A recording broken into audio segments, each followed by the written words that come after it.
এটা রেডি আছে, এটা কি আছে? আসুন, এই নিন, এই নিন। এখানে তো হাত উঠায় নিন। এই যে হাত।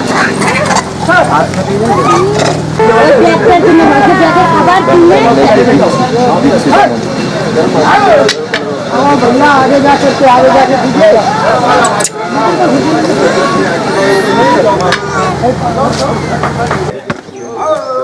ठीक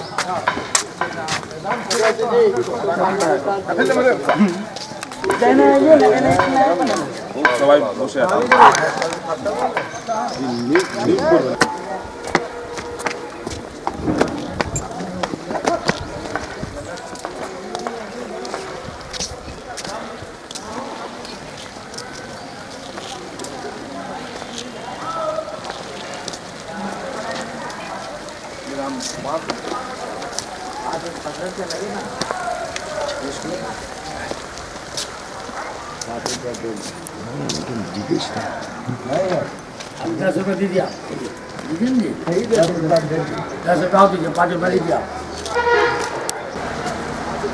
নমস্কার, আরএম চ্যানেল থেকে আমরা সরাসরি চলে এসেছি রাজগীরে এবং আপনাদের সামনে যেটা দেখাচ্ছি এটা ঐতিহাসিক এবং প্রসিদ্ধ ঐতিহাসিক স্থান।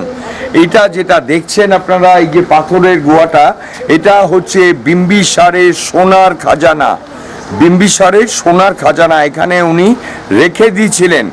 আমরা সেই ঐতিহাসিক স্থানে আমরা চলে এসেছি। আপনাদের কাছে টোটাল আরএম চ্যানেলের পক্ষ থেকে আমরা টোটালটাকে আমরা দেখাবো। প্রত্যেকটা কোন কাঁদারি থেকে আমরা দেখিয়ে দিতে পারবো পুঙ্খানুপুঙ্খ রূপে, এবং প্রত্যেকের কাছে অনুরোধ করছি যে অ্যাট ফার্স্ট আমরা বেঙ্গলি ব্লগে আমরা কিন্তু দেখাচ্ছি। দেখুন বিম্বিসার, নিশ্চয়ই আপনারা ইতিহাস পড়েছেন, বিম্বিসারের যে সোনার খাজানা সেই জায়গায় আপনাদেরকে আসতে বলছি। আমি বলবো একটু দেখিয়ে দিতে। এই দেখুন, আমরা দেখিয়ে দিচ্ছি। দেখুন পাথরে খোদাই করা রয়েছে, সম্পূর্ণ দেখুন পুরোপুরি পাথরে খোদাই করা রয়েছে, এখনো পর্যন্ত অম্লান রয়েছে। এটা বিম্বিসারের সোনার খাজানা, এটা আমরা কিন্তু দেখিয়ে দিচ্ছি। দেখুন পাথরের মধ্যে কিন্তু একদম অম্লান অবস্থায় রয়েছে, প্রায় হাজার হাজার বছর ধরে কিন্তু এইভাবেই রয়েছে। পরিচয় করে দিই, আমরা এখন চলে এসেছি রাজগীরের বিম্বিসারের গুহার সামনে আমরা দাঁড়িয়ে রয়েছি। সঙ্গে তো আপনারা তো মানিকবাবুকে তো নিশ্চয়ই চেনেন, গৌতম রাহা, আমি তো রাজীব ব্যানার্জি, কিন্তু আমরা ধন্যবাদ জানাচ্ছি আজ কৌশিক বাবুকে। তিনি আমাদের ভিডিওটি দেখে তিনি উৎসাহিত হয়েছেন এবং তিনি কিন্তু চলে এসেছেন, বলেছেন আপনাদের সাথে আমরা কিভাবে ভিডিও তোলেন, কোথায় যান, এটা আমরা দেখব। একটু ওনার কাছ থেকে আমরা শুনে নিচ্ছি। কিরম লাগলো আপনার? দাদাদের ভিডিও দেখে আমার খুবই ভালো লেগেছে, তো সে কারণে আমি দাদাদেরকে বলেছিলাম একবার আপনাদের সাথে ঘুরতে যেতে চাই এবং আপনারা কীভাবে কি করেন সেটা একটু দেখতে চাই, যার ফলে আজ আমি এসেছি দাদাদের সাথে। তো আমার এখনও পর্যন্ত খুবই ভালো লেগেছে। কাল রাত্রে আমরা বেরিয়েছি, খুবই ভালো লাগছে। সবে আমরা রাজগীরে এসে পৌঁছালাম, আমরা এখন সোনার ভান্ডার এটা দেখছি, খুবই ভালো লাগছে। এবং এক দাদা এক্সপ্লোর করলেন ব্যাপারটা, এখানে কি আছে না আছে, তো সেটা শুনে আমি মুগ্ধ। নমস্কার, ওনাকে ধন্যবাদ জানাচ্ছি আমাদের আরএম চ্যানেলের পক্ষ থেকে। আর সবাইকে অনুরোধ করব, ভালো লাগলে অবশ্যই সাবস্ক্রাইব করুন, কারণ আরও ভিডিও আছে আপনাদের কিন্তু চোখের সামনে ঘরে বসে আপনারা কিন্তু সোনার খাজানা যেটা বিম্বিসারের সেটা কিন্তু আমরা তুলে ধরতে পারবো। সাথে থাকুন, আমরাও রয়েছি। Thank you. নাম আছে শঙ্কর উপাধ্যায়। শঙ্কর উপাধ্যায়, আপনি আমাদের একটু ইতিহাসটা আমাদেরকে জানান। আমরা তো একটু বলেছি, তা সত্ত্বেও একটু আপনাদের কাছ থেকে আমরা জানতে চাইছি যে যে হিস্ট্রিটা কি আছে, কাইন্ডলি একটু বলুন। हिंदी हिंदी बंगाली हिंदी जी। आप लोग को सभी को नमस्कार। आप लोग जिस ऐतिहासिक जगह को देख रहे हैं बाबू, ये जगह का नाम सोन भंडार है। सोन का मतलब होता है सुरंग, लंबा टनल, लेकिन लोग सोना समझ कर आते हैं कि सोना का भंडार है। तो ये क्या है? ये सुरंगों का भंडार है, जो 3 माइल की लंबी गुफा है। और इसी गुफा के भीतर में जैन मुनि गौतम स्वामी तपस्या करते थे। तो राजा बिंबिसार का बेटा अजातशत्रु पैसे के लालच में अपना पिता को झूले वाली कारागार में बंदी बनाकर तड़पा तड़पा कर मार डाले थे। उनकी पत्नी रानी कौशल्या ने गुस्से में आकर सारा धन संपत्ति इसी गुफा के प्रांगण में जैन मुनि गौतम स्वामी को दान दे दिए थे। वो तो साधु थे, उनको धन का जरूरत नहीं था। वो अपने तपस्या के बल पे पत्थरों की चट्टानों से दरवाजा को ब्लॉक कर दिया गया। तो जब अंग्रेज का सत्ता आया बाबू खजाना जानकर, तो इसी जानवर से तोप लगाकर तोड़ना चाहा, लूटना चाहा, लेकिन टूटा नहीं, काला दाग होकर रह गया। उसी समय भारत का प्रथम वैज्ञानिक डॉक्टर जगदीश चंद्र बसु ने जब गर्म पानी को रिसर्च किया, टेस्ट लिया, तो ऐसा पता चला कि इस पहाड़ के भीतर में काफी विस्फोटक पदार्थ है, जैसे लोहा, गंधक, आयरन, सल्फर की मात्रा है। अगर इसे छोटा डायनामाइट से तोड़ा जाएगा तो टूट जाएगा, लेकिन ज्वालामुखी फूटेगा श्रीमान तो आग लगने की बात थी और गर्म पानी का झरना बंद होने का उम्मीद था। इसी निर्भय के कारण ब्रिटिश गवर्नमेंट इसे राज का राज रहने दिया। तो 1700 साल पूर्व मुनि भैरव देव साधु ने पहाड़ काटकर 2 गुफाओं का निर्माण किया, एक पश्चिमी गुफा और इसकी बगल में पूर्वी गुफा। दोनों गुफाओं से जैन तीर्थंकरों का प्रतिमा मिला। उसी तीर्थंकरों में 23वें तीर्थंकर भगवान पारसनाथ का प्रतिमा, उनके माथे पर 7 फंड का निशान था जो अल्लादीन बख्तियार खिलजी ने नष्ट किया और दीवार पर एक मंत्र लिख दिया। वो मंत्र का नाम था संख लिपि, कि जो भी व्यक्ति मंत्र को उच्चारण करेंगे ऑटोमेटिक दरवाजा खुल जाएगा। लेकिन भगवान की महिमा, उस मंत्र की पढ़ाई नहीं हुआ, क्योंकि नालंदा की द्वितीय विश्वविद्यालय में 3 बड़ी लाइब्रेरी थी, रत्न सागर, रत्न रंजन, रत्न दधी। इसे 1199 में जब अल्लादीन बख्तियार खिलजी का आक्रमण हुआ, उसी आक्रमण में सारी लाइब्रेरी में आग का चिंगारी फेंक दिया गया, जो 6 माह तक इसकी पुस्तक जलते रहा। इसी कारण से खुल सिमसिम वन सिमसिम का कोड भाषा में रह गया। तो जरा सा इधर आएंगे, एक मंत्र बाहर में भी पाया गया श्रीमान। बाहर वाली लिपि से स्पष्ट कर दिया जाता है हकीम, ये संस्कृत पाली मिक्स है, इसे संस्कृत में अनुवाद किया गया है निर्माणा लाभाय। এটা কি আপনার সংস্কৃত এবং পালি ভাষায় রয়েছে? সংস্কৃত এবং পালি ভাষায় দেখুন পুরো, কিন্তু এটা কিন্তু এখানে খোদাই করা রয়েছে দেখুন। এবং এখানে মহাবীর জৈনের যে মূর্তিটা ছিল সেটা বখতিয়ার খিলজি আপনার সেটা ধ্বংস করে দেন কত সালে?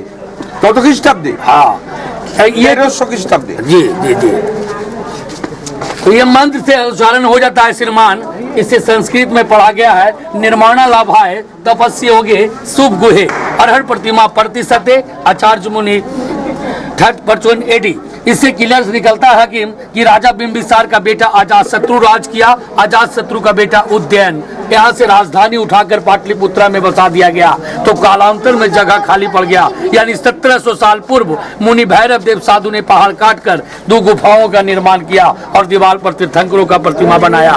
जैसे में उसी तीर्थंकरों में 23वें तीर्थंकर, इनके माथे पर 7 फंड का निशान था जो अल्लादीन बख्तियार खिलजी ने नष्ट किया। ও এই যে মাথার যে পুরো বডিটার পাটা রয়েছে, কিন্তু মাথার উপরে যে ফনাযুক্ত যে মূর্তিটা ছিল বখতিয়ার খলজি কিন্তু এই মূর্তিটা কিন্তু ধ্বংস করে দেন।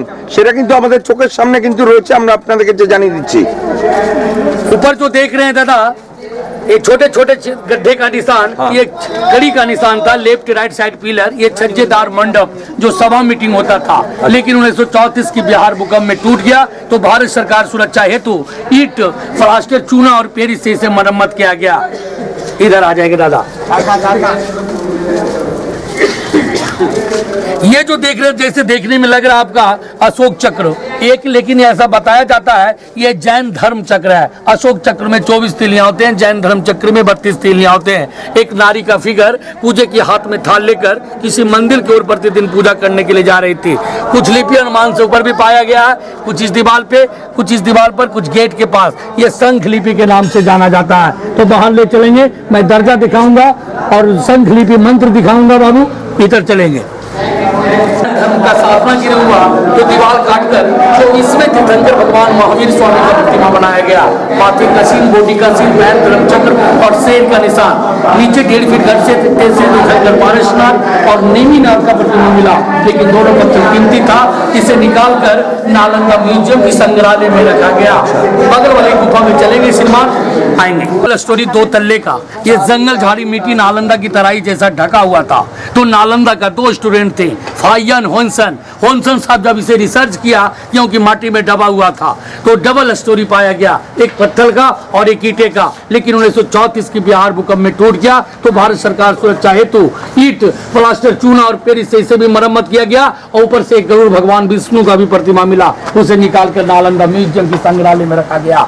शंख आकार का लिपि यहाँ पर भी पाया गया। श्रीमान, शंख लिपि क्यों बोला जाता है कि जिस तरह से पूजा पाठ में शंख फुकाता है, उसी तरह का आकार का बना हुआ, इसी कारण से इसे शंख लिपि बोला जाता है। সংকলিপি জি, এটা হচ্ছে সম্পূর্ণ সংকলিপি রয়েছে। দেখুন, এটা কিন্তু পুরোপুরি পাথরে খোদাই করে কিন্তু এটাকে ডাকা রয়েছে। আমরা কিন্তু একদম সবার সামনে কিন্তু এক্সপ্লোর করছি। भीतरे आ जाएंगे सर। ये प्रतिमा जो देख रहे हैं श्रीमान, जैन तीर्थंकरों का और बौद्ध तीर्थंकरों का। तो जैन धर्म गुप्ता काल पीरियड में एक धर्म से दो धर्मों को मानने लगे थे, दिगंबर और सीतांबर। जैसे में 23वें तीर्थंकर पारसनाथ, दूसरे तीर्थंकर अजीतनाथ, नेमिनाथ, अजीतनाथ का प्रतिमा मिला सर। तो भगवान बुद्ध का माता का नाम था महामाया। उनको रात्रि में स्वप्न हुआ, सफेद तारा और सफेद हाथी 6 दांत वाले, ये जो मेरा संतान पैदा लेगा, आज्ञाकारी और शिक्षित लेगा। तो भगवान बुद्ध का जन्म लुम्बिनी में हुआ, तो 7 कदम कमल का फूल पर चलने लगा, उनकी माता मृत हो गए। जब भगवान बोध गया में बहुत वृक्ष के पास तपस्या किए थे, उनका प्रतिमा बनाया गया। महामोगलाइन आनंद जी का प्रतिमा मिला श्रीमान, लेकिन अल्लादीन बख्तियार खिलजी ने सारे प्रतिमाओं को नष्ट किया। तो आपका पुराना राजगीर बसाया गया बस स्टैंड के पास, जो अजातशत्रु किला मैदान के नाम से जाना जाता है। এটাও কি আলাউদ্দিন খলজি ধ্বংস করেছিলেন? জি। এই যে মূর্তিটা দেখছেন, এটাও কিন্তু আলাউদ্দিন খলজি ধ্বংস করে দিয়েছেন। সেটা কিন্তু আপনাদের সামনে রয়েছে। দেখুন, পুরোটা ছিল, উপর থেকে পুরোটা ছিল, কিন্তু মুখ এবং তার উপরের পোর্শনটা কোনোটাই নেই। तो राजगीर का ओल्ड नाम बोला गया बाबू ग्रीवर्ज।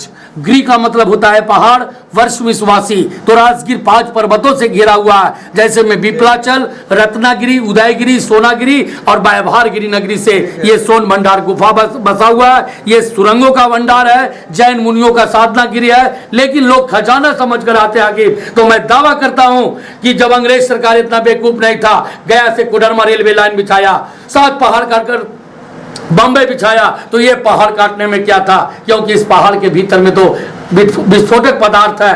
ज्वालामुखी फटेगा तो गर्म पानी का झरना बंद होने का उम्मीद है, तो गर्म पानी का झरना बंद हो जाएगा। हाकिम, तो देश विदेश से जो लोग आ रहे हैं, विदेशी डॉलर जो दे रहे हैं, आज इस गर्म पानी के वजह से दे रहे हैं। इसी निर्भय के कारण ब्रिटिश गवर्नमेंट इसे राज का राज रहने दिया। ये जगह का नाम रख दिया सोन भंडार। सोन में सुरंग, लंबा टनल, जैन मुनियों का सावनागिरी, क्योंकि बोर्ड पर भी साफ लिख दिया गया है सोन भंडार। मेरा नाम हुआ रविशंकर उपाध्याय, टूरिस्ट गाइड राजगीर। आप लोग के सहारे श्रीमान इसी चैनल पर मैं प्रस्तुत करता हूं। जय हिंद, जय भारत। Thank you. আপনাকে আমাদের আরএম চ্যানেলের পক্ষ থেকে আপনাকে আমরা অসংখ্য ধন্যবাদ জানাচ্ছি। কারণ পুরো ইতিহাসটা আপনারা যেটা বললেন, আমরা অনেকটা হয়তো ইতিহাস জানতাম না। আজকে আপনার মাধ্যম দিয়ে আমরা কেন, আজকে সমগ্র পৃথিবীর মানুষ আজ জানতে পারছে যে আলাউদ্দিন খলজি কিভাবে এটা ধ্বংস করেছিলেন। এবং যারা এটাকে সোনার খাজানা বলছেন, যে না, এটা হচ্ছে মস্ত বড় একটা গুহা বা টানেল, এটা আপনার কাছ থেকে আমরা জানতে পারলাম। এবং যে পুরো যে গুহাটা রয়েছে, এটার মধ্যে গন্ধ, ফসফরাস এবং অন্যান্য যে সমস্ত বিস্ফোরক পদার্থ এটার মধ্যে কিন্তু রয়েছে, যার জন্য কিন্তু যে গরম জলের যে উষ্ণ প্রস্রবণতা সেটা এখানে রয়েছে। ধন্যবাদ জানাচ্ছি আরএম চ্যানেল পক্ষ থেকে। Thank you.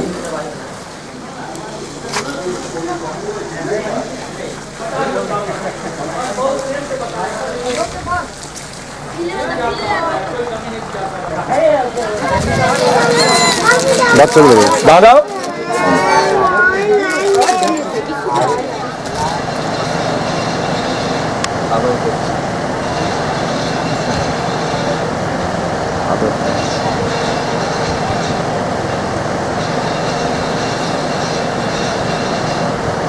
পুরো মানুষ